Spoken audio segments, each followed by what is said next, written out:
오늘의 말씀은 요나서 3장 1절부터 10절 말씀입니다. 여호와의 말씀이 두 번째로 요나에게 임하니라 이르시되 일어나 저 큰 성읍 니느웨로 가서 내가 내게 명한 바를 그들에게 선포하라 하신지라. 요나가 여호와의 말씀대로 일어서서 니느웨로 가니라. 니느웨는 사흘 동안 걸을 만큼 하나님 앞에 큰 성읍이더라. 요나가 그 성읍에 들어가서 하루 동안 다니며 외쳐 이르되 40일이 지나면 니느웨가 무너지리라 하였더니 니느웨 사람들이 하나님을 믿고 금식을 선포하고 높고 낮은 자를 막론하고 굵은 배의 옷을 입은지라. 그 일이 니느웨 왕에게 들림에 왕이 보좌에서 일어나 왕복을 벗고 굵은 배의 옷을 입고 제 위에 앉으니라. 왕과 그의 대신들이 조서를 내려 니느웨에 선포하여 이르되 사람이나 짐승이나 소떼나 양떼나 아무것도 입에 대지 말지니 곧 먹지도 말 것이요 물도 마시지 말 것이며 사람이든지 짐승이든지 다 굵은 배의 옷을 입을 것이요 힘써 하나님께 부르짖을 것이며 각기 악한 길과 손으로 행한 강포에서 떠날 것이라. 하나님이 뜻을 돌이키시고 그 진노를 그치사 우리가 멸망하지 않게 하시리라. 그렇지 않은 줄을 누가 알겠느냐 한지라.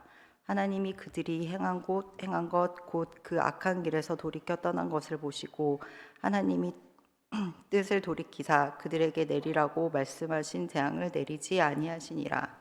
아멘. 한 정신과 의사가 쓴 그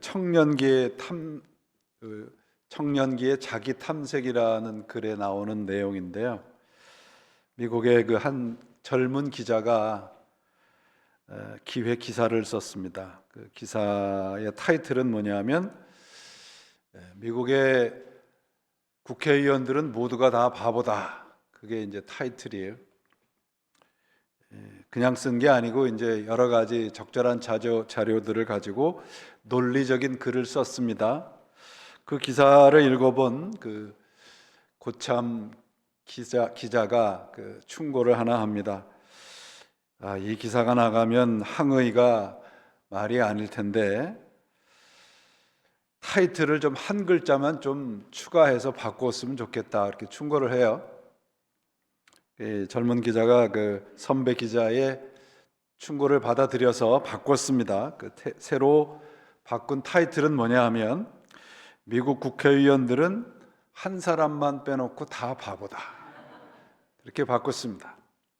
기사가 나간 다음에 항의가 있었겠습니까? 없었겠습니까? 하나도 없었어요. 왜냐하면 다 단 한 사람이 자기라고 생각을 한 거죠. 모두가 자기는 그 한 사람이라고 생각했던 것이기 때문에 항의가 하나도 없었다는 거예요. 사람은 자기를 그렇게 생각하고 사는 것 같아요. 자기는 아닌 것처럼, 예외인 것처럼, 특별한 것처럼 살아갑니다. 우리 모두는 이 자기중심적인 인물, 우리 살펴보고 있는 요나에게서 자유롭지 못합니다. 지난 주일은 저 참 힘들었던 주간이었습니다. 물이 얼어서 물도 한 3일 안 나왔고요. 집에 설교 준비가 그렇게 안 될 수가 없어요. 너무너무 힘든 거예요. 이렇게 힘들어 본 적이 제가 목회를 하면서 거의 꼽을 정도인데요. 꿈에 요나가 나타나가지고 저를 그렇게 괴롭히더라고요. 요나가 저를 붙잡고 있는 듯한 그런 씨름을 한 주 동안 했습니다. 벗어나기가 쉽지 않아요. 그 이유는 뭐냐 하면 저도 요나와 많은 공감을 하고 있다는 사실을 발견했습니다. 요나서는 그저 하나의 우화나 동화처럼 쉽게 이해나 공감이 가능한 책이 아니었습니다. 왜냐하면 그 안에서 발견되는 나라고 하는 이중적인 모습을 발견하는 것을 참을 수 없기 때문입니다. 스스로에게 질문을 해보죠. 내 마음에 맞지 않는 하나님을 나는 제대로 믿을 수 있을까?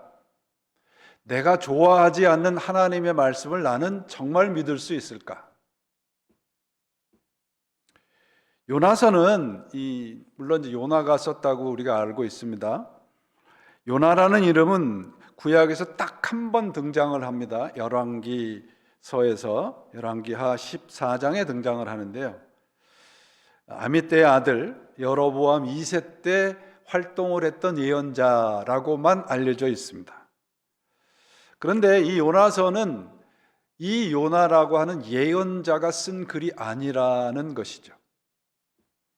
학자들이 요나서를 연구를 해보니까 그 글이 바벨론 포로로 끌려간 이후에 쓰여졌다는 것을 발견을 하게 됩니다. 그러니까 요나서는 요나라는 실제 인물이 우리들에게 말을 한 내용이 아니라고 하는 것이죠.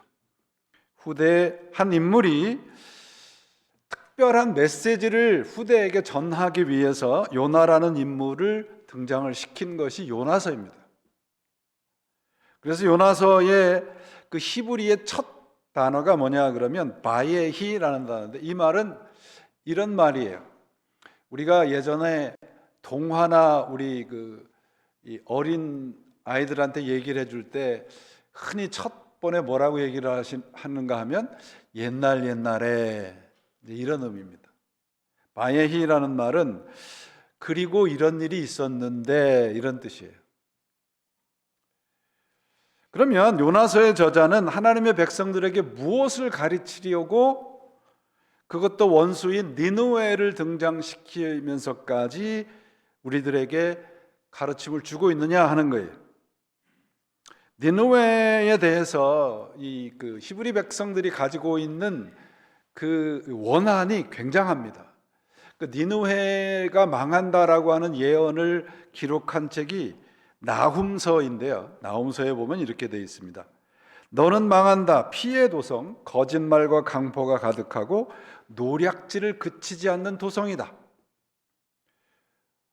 또 3장 19절에 나훔서 3장 19절에는 내 상처는 고칠 길이 없고 내 부상은 치명적이고 내 소식을 듣는 이마다 내가 망한 것을 보고 기뻐하고 손뼉을 친다. 너의 계속되는 학대를 받지 않았다고 생각하는 사람이 어디 있겠느냐? 굉장한 원한을 갖고 있는 글이잖아요. 그런데 이 글에 히브리 백성들은 거의 모든 사람들이 공감을 합니다. 요나서에도 마찬가지예요. 이유는 니느웨라는 것이 등장하기 때문에 그래요. 니느웨는 히브리 백성들에게 굉장히 민감한 부분입니다. 우리가 일본이나 북한에게 가지고 있는 정서처럼 저는 한 번도 일본 사람을 일본 사람이라고 부르는 걸 들어보지 못했어요. 다 일본 놈이라고 부르더라고요. 그게 우리가 가지고 있는 정서입니다. 히브리 사람들은 니느웨를 생각할 때 저들은 망해야 된다. 구원받을 자격이 없다. 하나님이 공의로우시다면 심판을 하시는 것이 마땅하다. They are not deserved gods of grace. Grace of God. They are not deserved grace of God. 하나님의 은혜를 받을 만한 자격이 없다는 것이죠. 많은 사람들이 공감하고 있는 이 문제에 대해서 그러면 하나님은 어떻게 생각하고 계실까라고 하는 질문을 가지고 쓴 책이 요나서입니다. 우리는 이런 문제에 대해서 자유로운가요? 여러분 주위에 이렇게 여러분들 주위에 앉아 계신 분들 이렇게 돌아보시면 저 사람하고 꼭 이렇게 손잡고 기도하고 싶으신 분들 계세요? 한 번도 안 계신 건 아니죠. 정말 내가 별로 좋아하지 않는 분을 찾아가서 손 붙잡고 기도하는 거 쉽지 않습니다. 나와 생각과 뜻이 다른 사람들을 얼마나 우리는 포용할 수 있을까요? 구원과 심판과 이 사랑과 같은 큰 주제에만 우리가 이런 생각을 가지고 있는 것이 아니에요. 제가 경험한 건데요. 주기도문에 보면 우리를 시험에 들게 하지 마옵시고라는 고백이 있습니다. 제가 잘못 외운 것 같아요. 그래서 우리를 시험에 들게 하지 마옵시며라고 제가 외웠어요. 근데 한 분이 찾아왔어요. 목사님 그렇게 하시면 안 됩니다. 고하고 묘하고 뭐가 차이가 있어요? 뜻이. 그렇게 틀게 외우면 기도가 용납이 안 된다는 꾸지람을 받았습니다. 우리는 내 생각과 다른 것은 아주 사소한 것도 용납을 잘 못해요. 요나는 그래도 나은 편인지도 모르겠습니다. 요나서는 결코 쉬운 책이 아니에요. 받아들이기도 이해하기도 결코 쉬운 내용이 아닙니다. 오늘 본문 요나서 3장은 그래서 기적의 이야기나 회개 간증의 이야기가 아니에요. 요나와 니느웨 사람들이 등장을 하는데요. 이 두 사람, 요나와 니느웨 사람들을 대조하는 것은 좋고 싫고의 문제가 아니고요, 하나님의 말씀을 받은 사람의 태도를 지적하고 있습니다. 하나님 말씀 앞에서는 우리의 영적인 태도는 어떤가요? 여러분, 지적 호기심이란 말 들어보셨죠? Intellectual curiosity, 영적 호기심. 지적 호기심과 영적 호기심을 우리가 혼동하시는 분들 참 많아요. 지적 호기심은 알고 싶다라고 하는 호기심에서 출발하는데 그 주체가 나예요. 그래서 내가 이해하기 위해서 하나님을 알고 하나님에게 다가가는 것이 지적 호기심입니다. 그래서 이런 지적 호기심이 많은 사람들의 특징이 뭐냐면 늘 바빠요. 이런 세미나 저런 세미나, 이런 프로그램 저런 프로그램 다 참석을 해야 되거든요. 알고 싶으니까. 그런데 이런 지적 호기심이 있는데 영적 호기심이 없는 사람들은요, 신앙을 자꾸 설명을 하려고 해요. 그러므로 하나님 앞에서의 그 두려운 영적인 떨림이 없습니다. 알고 있는 것이 믿음이라고 생각하기 때문이죠. 영적 호기심은요, 이 말씀이 나를 어떻게 다루고 있는가의 호기심입니다. 주체가 내가 아니고 말씀이에요. 하나님이 나를 이해하시고 변화시키도록 나를 드리는 것이 영적 호기심입니다. 대표적인 인물이 누군가 하면 이어령 박사입니다. 그래서 이어령 박사가 하나님 앞에 돌아서고서 쓴 책이 뭐예요? 지성에서 영성으로예요. 요나는 지금 설명 가능한 하나님을 요구하고 있습니다. 이해 가능한 하나님이에요. 지적 호기심이라고 하는 것은 하나님을 이해하는 거거든요. 그것을 믿음이라고 착각하고 있는 겁니다. 근데 참으로 아이러니하게도 요나의 이야기가 우리 마음에 와닿는 것은 하나님을 이해를 하지만 믿고 있지 않기 때문이 아닐까 생각이 들어요. 요나의 불순종의 원인은요, 자기가 알고 느끼고 믿는 것과 하나님의 요구가 다르다는 것이죠. 요나가 가지고 있는 정서와 하나님의 정서가 다른 거예요. 그걸 참을 수가 없었어요. 내가 알고 있고 이해할 수 있는 하나님을 요구를 하다가 안 되니까 투덜거리고 도망간 겁니다. 그러면 이 요나서가 4장인데 4장에 보면 그 요나의 감정이 그대로 드러나 있습니다. 1장에 보시면 요나의 두려움이에요. 자기가 알고 있는 하나님이 아닌 거예요. 니느웨로 가라 하니, 하나님을 신뢰하지 못하는 데서 오는 두려움. 2장에는 절망입니다. 자기 중심성으로 오는 절망감. 3장에서는 무관심이에요. 이해는 되지만 공감이 안 되는 거죠. 4장은 분노입니다. 자기의 배타적인 의로움이죠. 요나는 생명 구원이 중요한 게 아니고 내 자신의 감정이 더 중요해요. 내가 어떻게 생각하느냐, 여러분, 신앙에 내가 어떻게 생각하느냐는 중요하지 않아요. 하나님이 우리를 어떻게 생각하느냐가 더 중요하죠. 우리는 그런데 하나님이 나를 어떻게 생각하느냐에 관심이 없어요.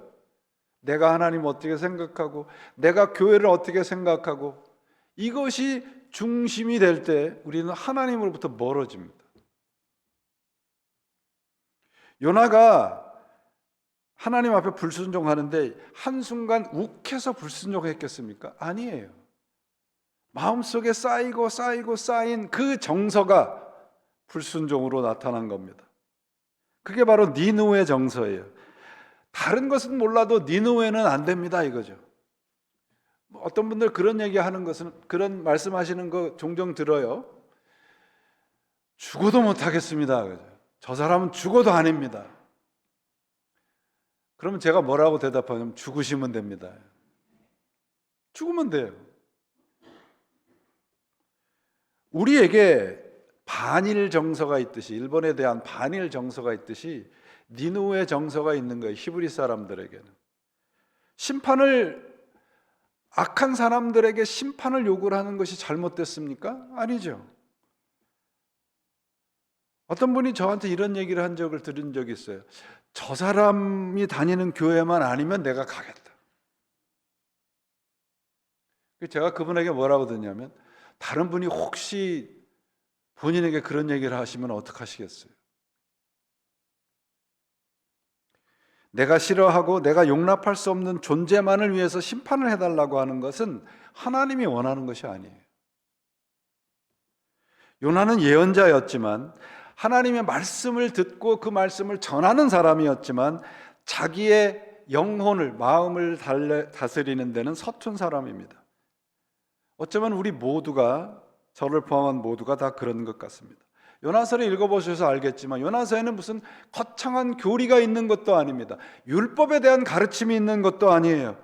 그 대신 거기엔 뭐가 있느냐? 요나라고 하는 한 사람의 뒤틀린 영혼이 있어요. 그는 끝내 하나님 앞에서 그 뒤틀린 마음을 드러내죠. 니느웨가 구원을 받는다는 생각은 요나의 신앙을 거스린 것이 아니고요, 그가 가지고 있는 정서를 건드린 거예요. 자신의 이해의 수준을 넘어서는 하나님의 말씀을 용납할 수 없었던 것입니다. 많은 분들이 현대 신앙의 문제가 이거예요. 분노는 있는데 내 자신에 대한 성찰이 없어요. 열심은 있는데 인내가 부족해요. 확신은 있는데 겸손이 없습니다. 불편한 걸 참지 못해요. 이해와 상식 속의 하나님은 우리를 불편하게 하지 않아요. 니느웨를 요구하지 않습니다. 요나는 하나님에 대해서 몰랐을까요? 정확하게 알고 있었습니다. 요나서 4장 2절에 그러잖아요. 우리 하나님은 자비로우시고 은혜로우시고 오래 참으시는 분이시다. 그러나 그가 가지고 있는 감정과 정서가 그가 알고 있는 하나님, 진정한 하나님과는 다른 하나님인 거예요. 영적인 불일치죠. 머리로는 동의하는데 마음으로는 자꾸 밀어내는 거죠. 이러한 간극이 클수록 하나님의 말씀은 위로보다는요, 불편함이 돼요. 저는 종종 하나님의 말씀이 너무 넓고 깊어서 불편해요. 너무 자비로워서 불공평해 보일 때가 있어요. 너무 주관적이라 답답할 때도 있습니다. 그런데 여러분, 우리가 알고 있는 하나님을 아는 것이 반드시 하나님에 대해서 우리 마음이 열려 있는 것은 아니잖아요. 우리 신앙 상태를 저는 이렇게 점검해 보고 싶습니다. 우리는 하나님을 설명하는 데 익숙한가요? 아니면 하나님 앞에 머무는 데 익숙하신가요?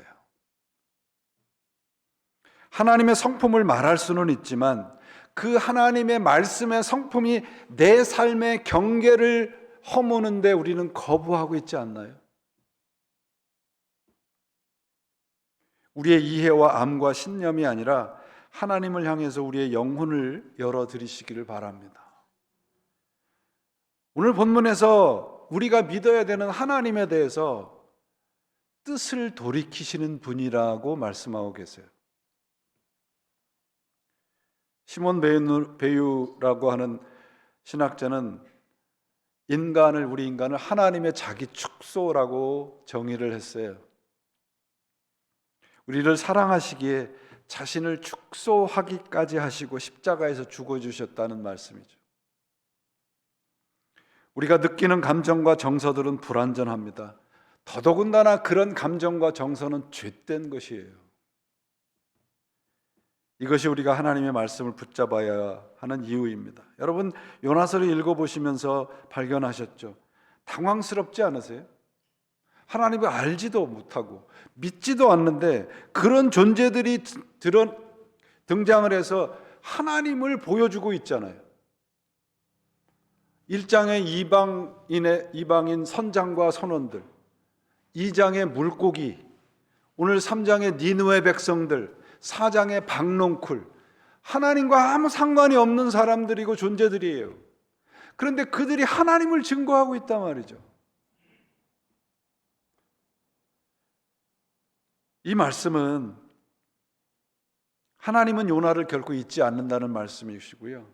마찬가지로 우리가 하나님에게 등을 돌리고 있을 때도 하나님은 당신의 일을 쉬고 계시지 않는다는 말씀이에요. 그래서 오늘 본문이 어떻게 시작을 하냐면 여호와의 말씀이 두 번째로 요나에게 임하니라. 두 번째로 요나에게입니다. 두 번째라는 말이 얼마나 큰 위로가 되는지 모릅니다. 세번역 성경에 보니까 또다시 주님께서 또다시 요나에게 말씀하셨다라고 번역했습니다. 두 번으로 끝나지 않는다는 암시죠. 두 번째라는 말씀에서 저는 3주간의 영적인 씨름의 해답을 찾았습니다. 오늘 우리의 좌절과 실패가 마지막이 아니라는 것을 깨달았기 때문이죠. 또다시 하나님을 잊고 있었습니다. 지금까지 모든 순간이 하나님이 주신 the second opportunity, 두 번째의 기회였다는 것을 잊고 있었습니다. 만약에 하나님의 이 두 번째의 the second opportunity가 없었다면 우리는 이 자리에 존재하지 않습니다. 두 번 참으시고, 세 번 참으시고, 네 번 참으시고, 10번, 수백 번, 수천 번 영원토록 참으시는 또다시의 하나님이 계시기에 우리는 이 자리에 있는 겁니다. 그래서 일어설 수 있는 거예요, 우리가. 단순히 두 번째라는 건 두 번의 의미가 아니라 포기하지 않으시는 하나님을 말씀하고 계십니다. 하나님의 사랑이에요.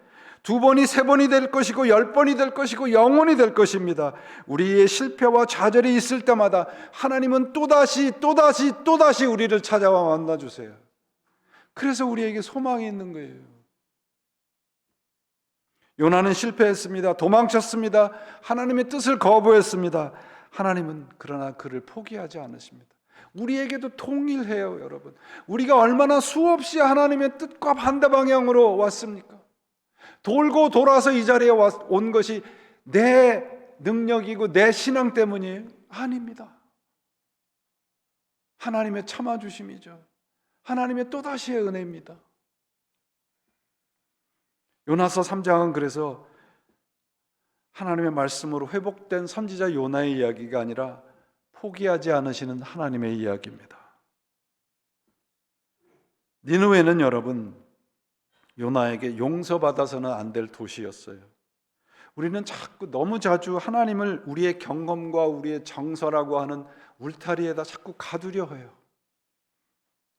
요나가 지금 경험하는 것을 보세요. 물고기 안에 있었던 경험은 비교도 안 돼요. 니느웨가 회개를 했단 말이죠. 요나는 그들에게 하나님의 말씀을 전하는 것조차 용납하지 못했어요. 도망했다가 물고기 뱃속에 있다가 다시 배 터져서 하나님이 말씀을 전하라 하니 마지못해서 5마디 해요. 40일만 지나면 니느웨 성 너희는 무너질 것이다. 이 짧고 건조한 5마디 요나의 마음을 그대로 우리들에게 보여주잖아요. 그야말로 무미건조하죠. 열정도 없고 설명도 없고 하나님의 말씀에 대한 초청도 없습니다. 그런데 여러분, 놀랍게도 이 메마르고 무미건조한 말씀의 선포가 니느웨라고 하는 도시 전체를 뒤흔들어요. 한번 버텨보세요, 여러분. 끝까지 하나님 앞에서 무미건조하게 한번 버텨보십시오. 언제까지 버틸 수 있을 것 같습니까? 하나님은 그런 우리를 결국은 무너뜨릴 것입니다. 왜냐하면 그것이 하나님의 말씀의 능력이기 때문에 그렇습니다. 오늘 본문 5절이잖아요. 하나님의 말씀을 믿고 금식을 선포하고 왕으로부터 가장 낮은 사람에 이르기까지 집안에서 키우는 짐승들까지 다 금식하고 회개했어요. 여러분, 만약에 제가 요나와 같이 이렇게 그냥 대충대충 무미건조하게 설교했다면 여러분들은 어떻게 하시겠어요?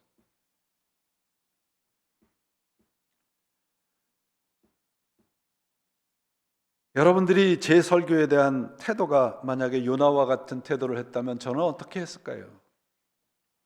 저는 이 장면에서 하나님 앞에 회개했습니다. 하나님의 말씀의 능력을 과소평가했던 것을 회개했어요.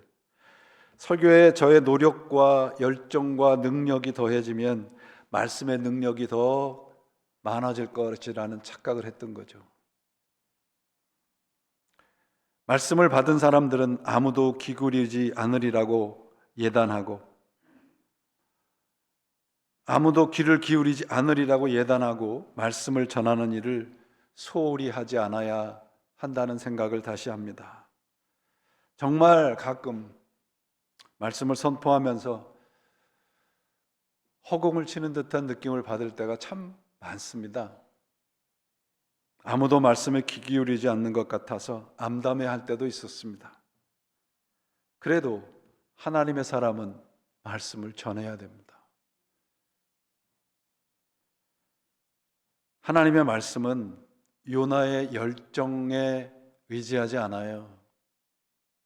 우리의 열심에 하나님의 말씀을 하나님은 의지하지 않으십니다.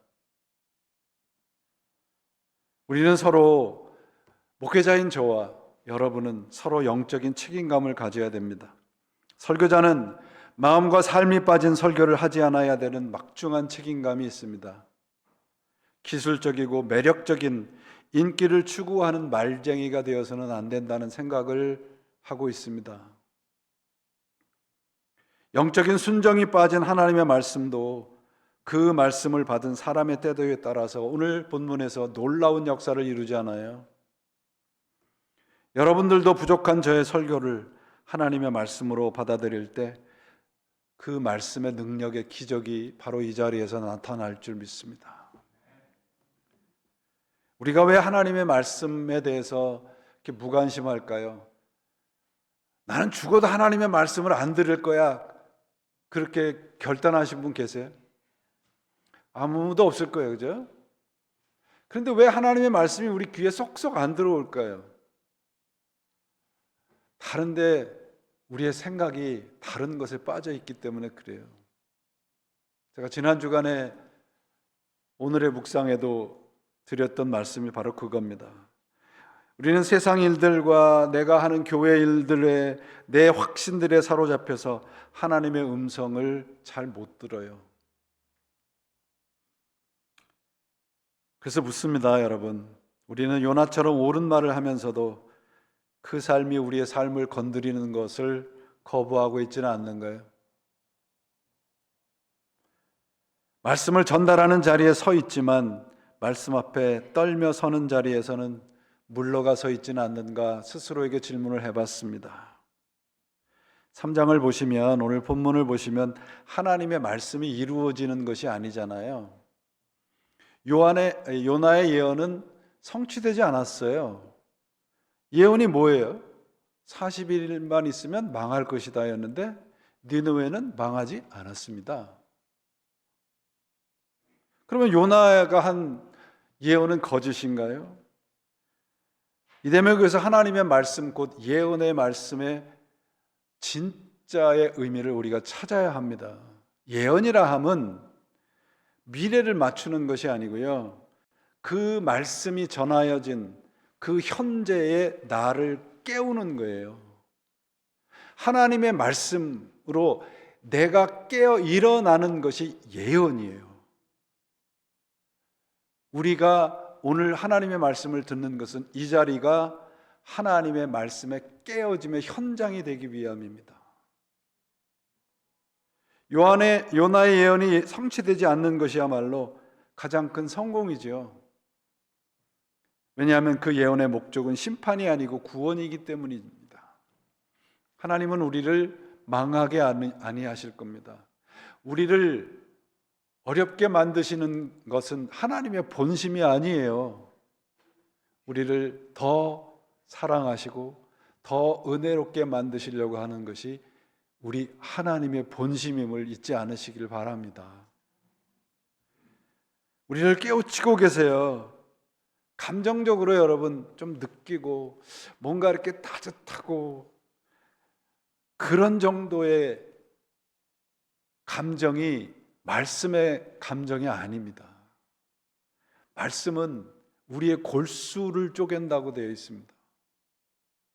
우리가 깨어 일어나야 해요. 은혜를 받았다는 고백이 그저 마음이 따뜻하고 위로받고 이 정도가 되어서는 절대로 말씀의 능력이 기적이 나타나지 않습니다. 오늘 5절 보세요. 니느웨 사람들이 하나님을 믿고 되어 있어요. 이렇게 되어 있는데 본문의 말씀은 그렇게 되어 있어요. 그러자 니느웨 백성들은 하나님의 말씀을 믿고 해요. 우리가 하나님을 믿고 예수 그리스도를 믿는다 하는데 하나님과 예수 그리스도에 뭘 믿어요? 말씀을 믿어야죠. 니느웨가 하나님의 말씀의 기적의 현장이 됩니다.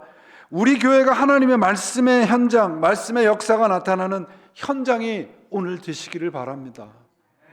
우리의 말씀을 대하는 우리의 태도가 변해야 돼요. 요나에게는 니느웨는 심판을 받아야 존재지만 하나님은 니느웨 사람들을 요나에게 맡긴 존재라고 말씀하고 계십니다. 요한복음 17장에 보시면 요한복음 17장은 예수님의 이 땅에서의 마지막 기도거든요. 요한복음 17장에 보면 예수님께서 우리들을 사람들을 뭐라고 정의를 하셨냐면 하나님이 내게 맡긴 존재들이라고 말씀하세요. 이 인식이 굉장히 중요해요. 우리들은 각자가 하나님이 이곳에 맡긴 존재들이에요. 경쟁자도 아니고요. 좋고 싫고의 문제도 아니에요. 하나님이 나와 함께 살아가고 있는 모든 사람이 하나님이 내게 주신 존재라고 믿는가 그렇지 않는가에 따라서 우리의 신앙에 굉장한 차별이 생깁니다. 이것이 요나가 우리들에게 던지는 도전적인 질문이에요. 누구나 요나가 될 수 있습니다, 여러분. 하나님 아버지께서 내게 주셨다는 이 말씀은 우리는 선택해서 이 자리에 있는 것이 아니에요. 겉으로는 우리가 가득한 교회를 선택해서 오신 것 같죠? 그렇지 않습니다. 우리가 선택해서 미국에서 살고 있는 것 같죠? 그렇지 않습니다. 우리 모두는 선택해서 만난 것이 아니고 하나님이 우리 삶에 맡긴 존재들이에요. 교회는 여러분 선택된 모임이 아니고 주어진 공동체예요. 내 취향에 맞는 사람들의 모임이 아니라 하나님이 서로에게 맡긴 사람들의 공동체가 우리 교회예요. 이 사실은 대단히 중요합니다, 여러분. 그래서 교회는 불편해요. 이해되지 않을 수도 있어요. 오래 참으시고 기다리셔야 돼요. 우리가 하나님을 이해하려고 믿는 것이 아니듯이요. 서로 이해하기 위해 이 자리에 있는 거 아니잖아요. 교회를 두 단어로 정의를 할 수 있다면 두 단어가 뭐냐면 서로 함께예요. 끼리끼리가 아니란 말이에요. 서로 함께 무엇 하려고 이 자리에 모였습니까? 서로 먼저 사랑하기 위해 모였습니다. 왜요? 우리 모두는 하나님이 우리 각자에게 맡긴 사람들이기 때문에 그렇습니다. 지금 내 곁에 있는 사람들, 나를 힘들게 하는 사람, 떠나고 싶게 만드는 사람, 그들 역시도 하나님이 나에게 맡긴 사람들이에요.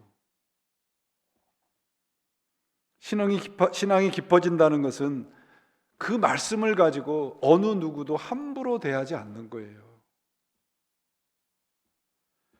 오늘 우리가 예배를 드리고 있습니다. 그 예배를 드리고 나면 우리가 같이 점심을 나눌 거고, 교회 안에서 많은 일들을 함께 합니다. 그 모든 일에는 누군가의 희생이 있어요. 누군가의 헌신이 있어요. 그 누군가의 희생과 헌신이 없으면 이 교회라고 하는 공동체는 의미가 없어요. 그 누군가가 내가 될 수도 있고요. 그 누군가가 내가 좋아하지 않는 사람이 될 수도 있습니다. 언제까지 우리 감정과 정서에 휘둘려서 사셔야 돼요? 내가 좋다 싫다는 그거 별로 중요하지 않아요, 여러분. 그래서 마지막에 니느웨에 대해서 하나님의 반응이 나오죠. 3장 10절이 9절 10절이 굉장히 중요합니다. 10절 보시면 하나님께서 그들이 악한 길에서 돌이키시는 것을 보시고 그들에 대한 생각을 정말로 바꾸셨다. 그들에게 행하겠다고 말씀하신 일을 행하지 않으셨다. 어거스틴이 무슨 말을 했냐면요, 하나님이 이해되어진다면 그런 분은 하나님이 아니다. 내 이해 속에, 내 상식 속에, 내 감정 속에 있는 하나님은 진짜 하나님이 아니에요. 말씀 속에 계신 분만 진짜입니다. 그분을 믿으셔야 돼요.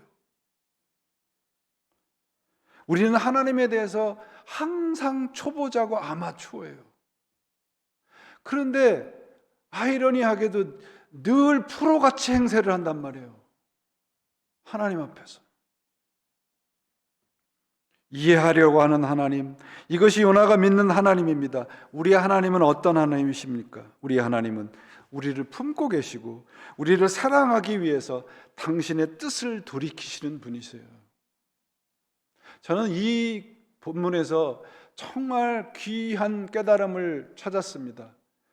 우리는 자꾸 내 노력으로, 내 기도로, 내 헌신으로 하나님의 뜻을 자꾸 내 방향으로 돌리려고 해요. 여러분, 그러지 마세요. 그냥 하나님의 뜻대로 행하면 하나님의 뜻이 돌려져요. 하나님이 뜻을 돌리셨다고 되어 있던 것은 하나님의 사랑을 말하는데요, 이게 본질을 훼손하지 아니하고 관계를 회복한 거잖아요. 많은 사람들이 하나님이 그렇게 변덕스러운가 이렇게 생각할 수 있습니다. 그러나 뜻을 돌이켰다는 말은 하나님의 계획을 바꾸신 것이 아니고 하나님이 그들의 영혼을 바꾸셨다는 말이에요. 오늘 하나님의 말씀이 우리의 영혼을 흔들기를 바랍니다. 그러면 하나님의 뜻이 내 생각대로 안 가는 것이 그게 정상이구나 라는 것을 깨닫게 될 거예요.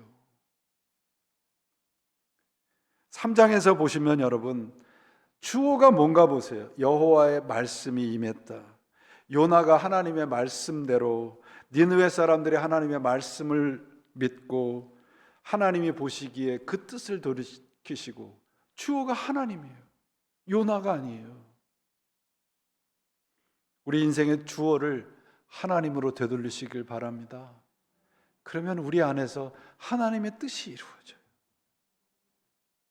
모든 것의 시작과 끝은 하나님입니다. 여러분 모두는 하나님이 저에게 주신 선물이에요. 저도 여러분에게 선물과 같은 사람으로 대우받길 바랍니다.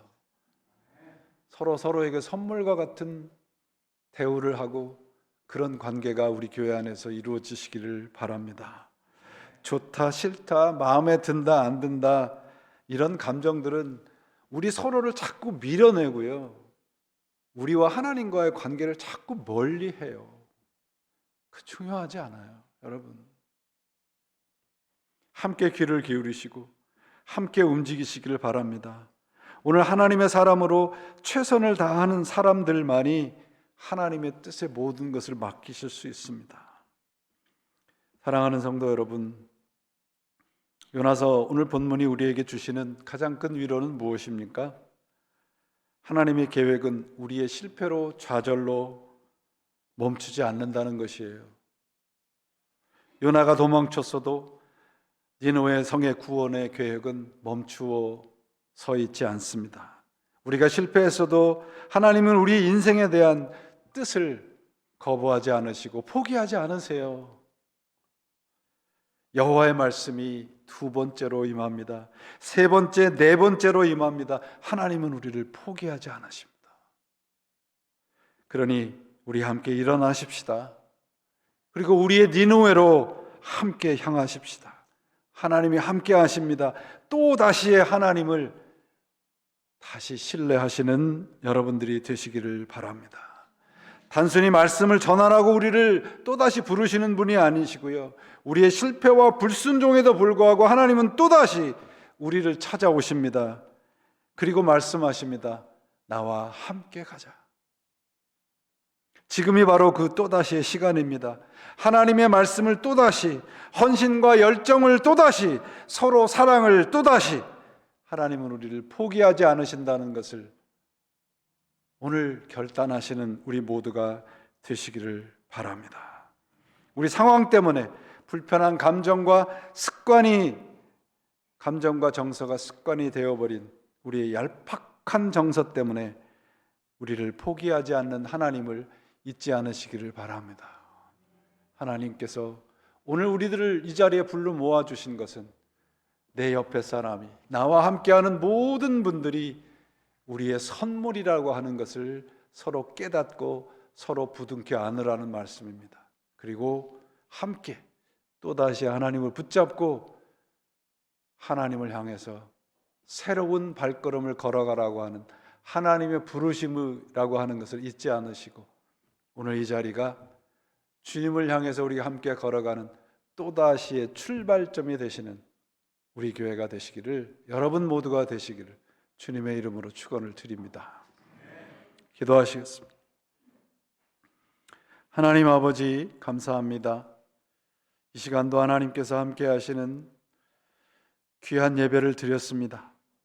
이 예배가 하나님께 기쁨이 되게 하시고 주의 말씀을 들은 영혼들 속에 하나님의 놀라우신 은혜가 임하셔서, 말씀이 임하셔서 주님을 향하여 우리 함께 손잡고 걸어가는, 그래서 하나님의 뜻을 이루어내는 우리 교회와 성도들이 되게 역사해 주시옵소서. 예수님의 이름으로 간절히 기도합니다. 아멘.